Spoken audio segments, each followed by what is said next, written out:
ரொம்ப நல்லா இருக்கு, ரொம்ப டேஸ்டாகவும் இருக்கு.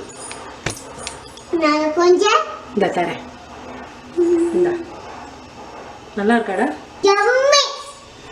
இப்போ எப்படி செய்யுதுன்னு பார்க்கலாம். 2 டேபிள் ஸ்பூன் ஆயில் சேர்த்துருக்கேன். 1/2 கிலோ வெண்டைக்காய் நறுக்கி வச்சுருக்கேன். இப்போ மொத்தமாக போட்டோம்னா நமக்கு ஆயில் வந்து அதிகமாக வேணும். அதனால் 1/4 கிலோ தனித்தனியாக போட்டு வதக்கி வச்சுருவோம். இது வதங்கிச்சு, இதை எடுத்துருவோம்.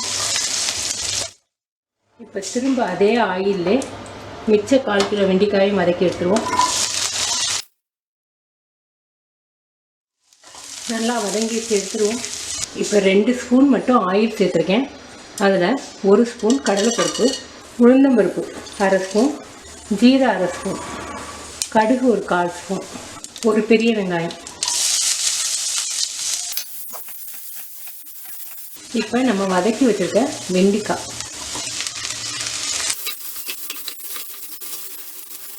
பூண்டு வந்து ஒரு 5 பூண்டு நல்லா நச்சு வச்சுருக்கேன்.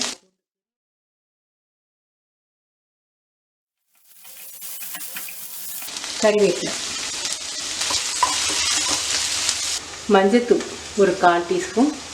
இது வந்து ட்ரை மேங்கோ பவுடர் ஒரு 1/2 ஸ்பூன், சில்லி பவுடர் ஒரு 1/2 ஸ்பூன், மல்லி பவுடர் 2 ஸ்பூன், சோம்பு பவுடர் ஒரு 1/2 டீஸ்பூன், மிளகாத்தூள் 1 ஸ்பூன், உப்பு தேவையான அளவுக்கு.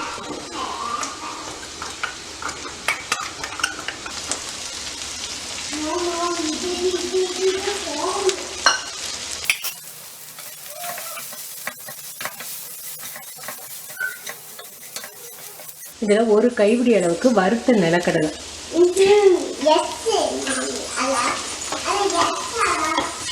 ஒரு 5 நிமிஷத்துக்கு லோ ஃப்ளேம்லேயே இருக்கட்டும். வெண்டைக்காய் ஃப்ரை ரெடி ஆயிடுச்சு. ரொம்ப டேஸ்ட்டாக ரொம்ப நல்லாயிருக்கு. குழந்தைங்களுக்கு சப்பாத்தியில் ரோல் பண்ணி இதை வச்சு கொடுத்துடவும் நல்லாயிருக்கும். தயிர் சாதத்துக்கும் ரசம் சாதத்துக்கும் நல்லாயிருக்கும். நீங்கள் செஞ்சு பார்த்து உங்கள் கமெண்ட்ஸ் எனக்கு சொல்லுங்கள். தேங்க்யூ.